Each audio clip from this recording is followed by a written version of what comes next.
আপনি টিকিট পাননি তার জন্য বিশ্ববন্ধু সেনের বিরোধিতা করছেন।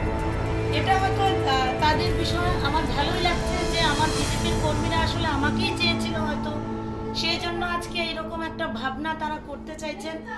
কিন্তু এটা আমার ভারতীয় জনতা পার্টি আমার নিজের দল, আমার নিজের দলের কর্মীরা এরকম কথা বলছে, তাদেরকে আমি কর্মী বলবো নাকি ভারতীয় জনতা পার্টির ক্ষতি করার চেষ্টা করছেন? ভোটের মাত্র আর দুদিন বাকি, এই সময়ে এই ধরনের একটা পরিস্থিতি তৈরি করে এই এলাকাকে ভারতীয় জনতা পার্টির পক্ষে ভোট দানের ক্ষেত্রে তারা কিন্তু অসহযোগিতা করছেন বলে আমি মনে করি। বিশ্ববন্ধু সেনকে ভোট না দেওয়ার জন্য আপনি নাকি বাড়ি বাড়ি দাদন বিলি করছেন, এই ধরনের অভিযোগ করছে তারা।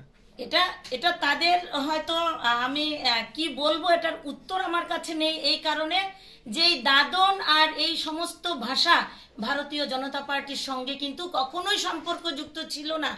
আমি জানি না আমাদের দল বিশ্ববন্ধু সেনকে প্রার্থী হিসেবে মনোনীত করেছে, আর বিশ্ববন্ধু সেনের বিপক্ষে কেন তারা কাজ করছেন ভারতীয় জনতা পার্টির পতাকা হাতে নিয়ে, এটা কিন্তু আমি জবাব চাইবো ভারতীয় জনতা পার্টির নামে যারা এখানে কথা বলছেন।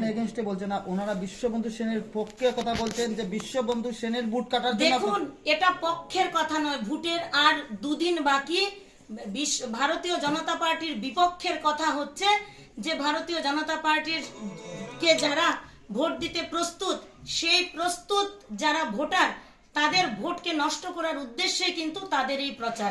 তারা শুধুমাত্র ভারতীয় জনতা পার্টির পতাকা হাতে নিয়ে ভারতীয় জনতা পার্টির ভোটকে নষ্ট করার চেষ্টা করছে। আমি বলবো এরাই হচ্ছে আসল দালাল। আমি বলবো এরা অন্য পার্টির দালাল হয়ে ভারতীয় জনতা পার্টির পতাকা হাতে নিয়ে এই সমস্ত কাণ্ডকীর্তি ঘটাচ্ছে।